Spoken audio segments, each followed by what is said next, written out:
Hello guys, welcome back to the Real McCoy podcast. Today I've got Josh on as a guest. Josh, would you like to just tell the audience maybe a bit about who you are and what your background's in? Yeah, so I'm a third year student at Northumbria University. I obviously joined here 3 years ago, and since then I've set up Shaken, which is a mobile bar business, which I'm sure we'll get into. I think we're just going to briefly go over my journey at uni and some stuff that Tom's got to ask. What sort of gave you the initial idea to make a mobile cocktail bar? Yeah, so I mean, I think when I first joined uni, we were pushed to kind of set up a business. Mm-hmm. I wasn't necessarily too sure what I wanted to do or what I could set up within such a short amount of time, really, the 3 years I was at uni. So I kind of put together the things that I'd necessarily done, which was nightlife back home in London, and I'd done some cocktails and bartending stuff. So I kind of put two and two together. I realised that students, of course, love getting pissed, and it kind of came up with this service where I bring the bar to people's student accommodation. Yeah. I mean, at first, of course, it didn't go well, but then I revamped the idea and kind of made it into something a bit more luxurious, and then here we are today, where it's kind of I've done bookings and it's a bit more of an established brand. Yeah. You said it didn't really go that well in the beginning. What would you say is like a standout mistake that you've learned a lot from in the business? I think at the start I assumed that my clientele was going to be students. Mm-hmm. So I branded it to be towards kind of promoting packages like Lashed and Smashed and Walk of Shame, which is kind of just about getting students drunk. Yeah. And then over time I realised that students firstly can't afford it, and they don't want to pay some random other student to come to their student accommodation and cocktails they don't really want. So what I learned from that, I think it kind of proved to me that it needs to be something professional. It needs to kind of be for the right clientele, and I don't think students were that at all.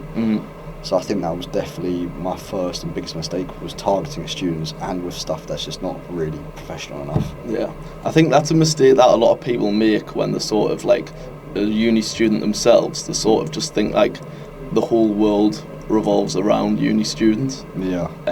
So I think it's like it's ideal if you're going into a market that isn't necessarily just what your experience is. Do you feel like you found it a bit hard to cater towards a market that you sort of weren't part of, like understanding what they wanted?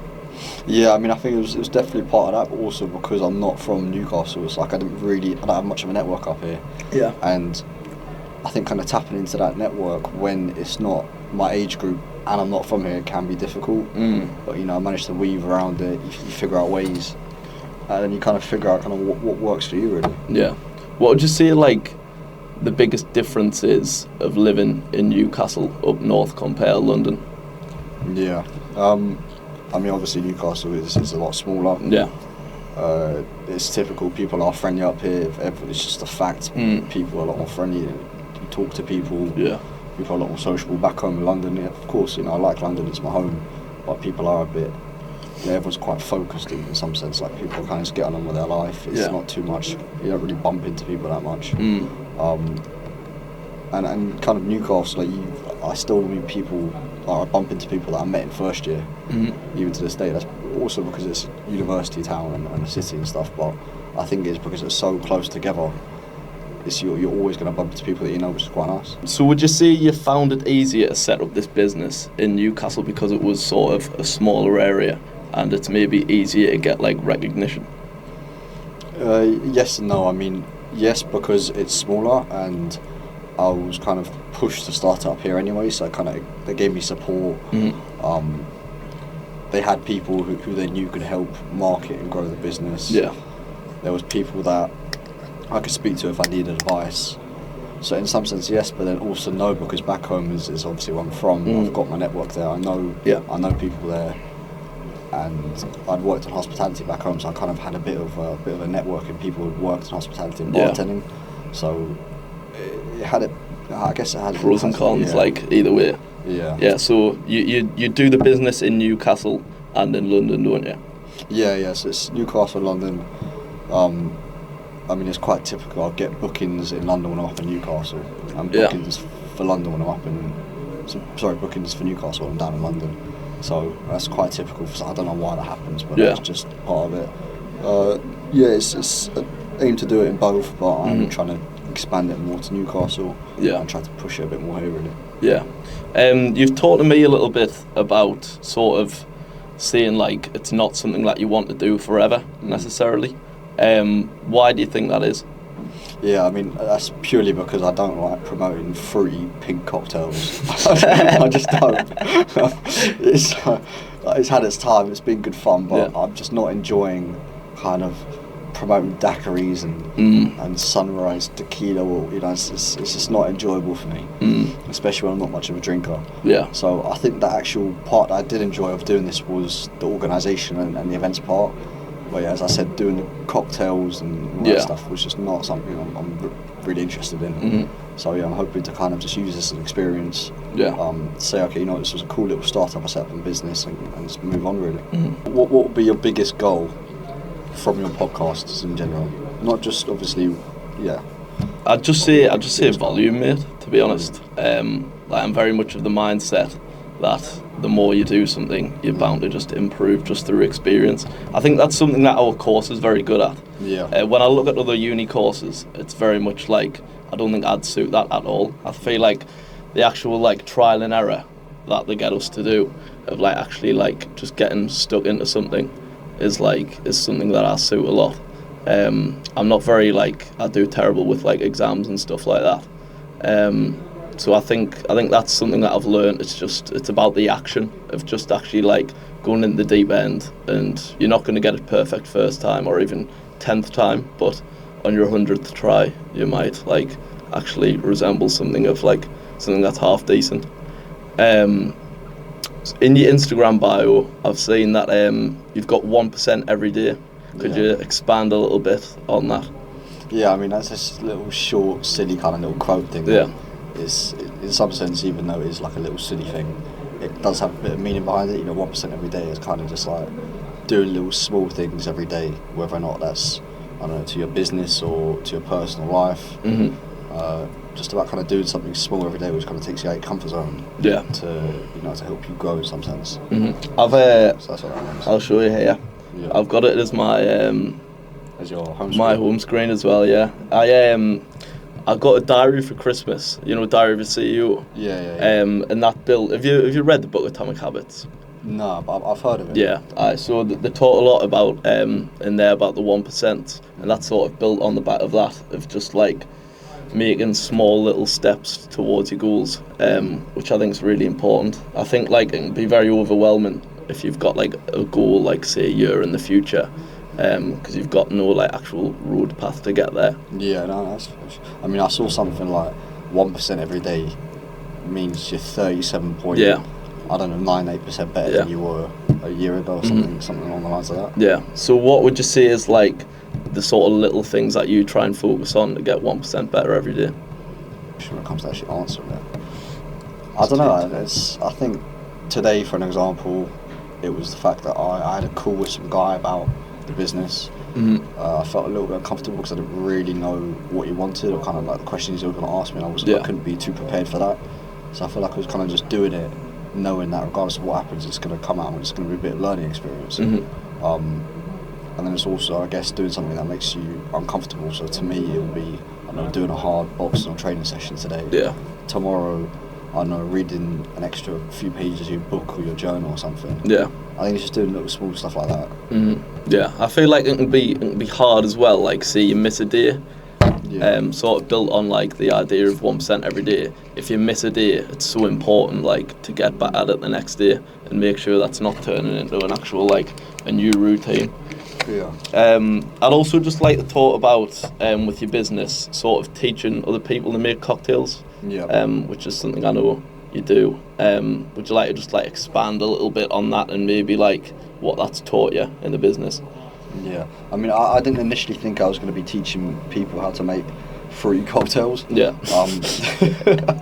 But if someone's asking for a service or a booking which that includes, then of course I'm not going to turn it down. Yeah. I guess I can teach people. It's not something that I absolutely hate. It's just something that I feel like is more prioritised towards people who are actually bartenders rather than kind of someone trying to do events in some sense. But yeah, of course I can do it. But it wouldn't be like I wouldn't wake up and feel happy that I'm doing it. Yeah. Would you say there's sort of a lesson in that of like, even if it's something that's like you're not necessarily that passionate about, if there's like a demand for it there, then like you've got to satisfy that, even if it's like it's not something long term that you want to do. Sort of focus on. Yeah, I mean, a lot of people who like learning about cocktails, it's mostly girls who are doing like a nice girls cocktail class or a hen party thing. That's quite common. So I think that could be quite fun. You know, you've got music blasting, they're shaking up the cocktails, you've got the energy. I think that could be quite fun. I think there's always going to be a demand for stuff like hen do's and cocktail events. I think that is quite common across the UK and across these type of businesses. So if there was a specific demand for that type of thing, yeah, of course, I'd definitely aim to do stuff like that. Yeah. As well, when you were talking about going sort of not sticking at shaking long term because it doesn't really suit the lifestyle that you want. Yeah. How important do you think it is to sort of have everything aligning with your goals? So you're not really like going out drinking a lot if you're focusing on the gym, for example, or business. Yeah. I think it's all about kind of having the right balance. I mean, it's healthy to be disciplined in the gym and your food and whatever, but at the same time you've got to have a balance to have fun and make time for your mates. So I think it is about kind of doing, as I said, the little small things every single day that reach your goal and your targets, whilst also still enjoying life and doing the small things that kind of you wouldn't necessarily be doing if you're super strict. Yeah. But it's about kind of doing what you feel really. Like you don't want to be, you want to have a good balance in which you can grow your business, help your personal life or whatever, as well as kind of have fun and be disciplined in some sense. How would you say you found that balance in terms of maintaining a social life but also focusing on like solo endeavours at university? Because I think personally in first year I was so zoned in on my marathon and my boxing that I didn't really like expand my social circle as much as I'd like to. Would you say that that's something you found in any of the years that you were at uni, or did you get that balance right, would you say? Well, no. But I didn't know first year. Yeah. I completely locked into this boxing fight that I had. Yeah. And so that completely wiped out my first 2 months of uni. I wasn't going out. Yeah. I was only really chilling with my flatmates. So I was in pretty much the complete same position as you. So I feel like the whole of first year, I was kind of a little playing catch up. I was doing nights out every now and then to catch up for that freshers week I didn't necessarily really fancy doing. Yeah. Not because I'm a nerd, but just because I don't feel like doing it. Yeah. And then, I feel like first year was like, it goes by so quickly. I felt like after the first year I didn't really do too much. The second year, of course, I tried to get more balance, tried to meet more people, go out more, just do stuff that is, is your typical uni life and have fun, of course. But then as you get towards the end of second year, you do realise, oh shit, I'm going to third year, you've actually got to focus a bit. Yeah. So yeah. I feel like for me as well, like university is sometimes so far down on my priority list. Like I've got all these other things that I want to be achieving, so I sort of just like forget I'm like actually supposed to be locking in a little bit with it. Yeah, I mean that's still me to this day really. Like, I'll happily get stuff that I need to do before touching blackboard. Yeah. So I think that's quite common for a lot of people. But you get different types of people. People are necessarily good at bookwork, and people are more, in some sense, social. Yeah. So I think it's just about kind of like strengths really. Looking past shaking and past university, what are some things you'd like to achieve? I mean, it'd be nice to kind of tap into a business that I feel suits me a bit more, something that's a bit more health orientated. Yeah. Something that kind of aligns with the stuff that I'm doing at the moment. I think that's a future goal once I've got a bit more money myself, to properly be able to push it rather than to kind of set up an idea like I've done here and then feel like I'm a bit stagnant because I can't really push it and I'm not extremely passionate about it. Yeah. So I feel like that would definitely be kind of like a goal that I'd want to hit within the next 2-3 years. And then in the process of that, a goal would obviously be to kind of get into an industry that's going to help pursue that, or something that I know I can push myself and be good at. if your current business isn't really aligning with what the sort of like person you are, would you say that sort of like took your focus away a little bit because you're not like as passionate about the subject? Yeah, of course. I mean, I think it's important. You've got to do a business on something that you like. Mm-hmm. I mean, of course, this is still a very small startup business. It's something I've just done whilst I'm at uni, but it does show you that you've got to do something that you're interested in. Otherwise, your focus drifts on everything else apart from that. Mm-hmm. Like I've kind of found that is doing stuff for Shaken. It feels kind of worse than doing stuff on Blackboard sometimes. Yeah. Like, oh, I've got to do cocktail stuff and whatever. It sounds like you really just shouldn't have got into this business. No. I was not say that, but I've enjoyed it. Yeah. It's just there's some stuff which obviously you won't like. Yeah. I'm portraying it like I'm it's been good. It's been good, but it's like it's coming. It's had its time. Yeah. Let's say we meet up in 6 months. Yeah. Right, and do another podcast. Where would you like to be? I mean, 6 months from now, I'm going to be done with uni. Yeah. So I'm going to be far from here.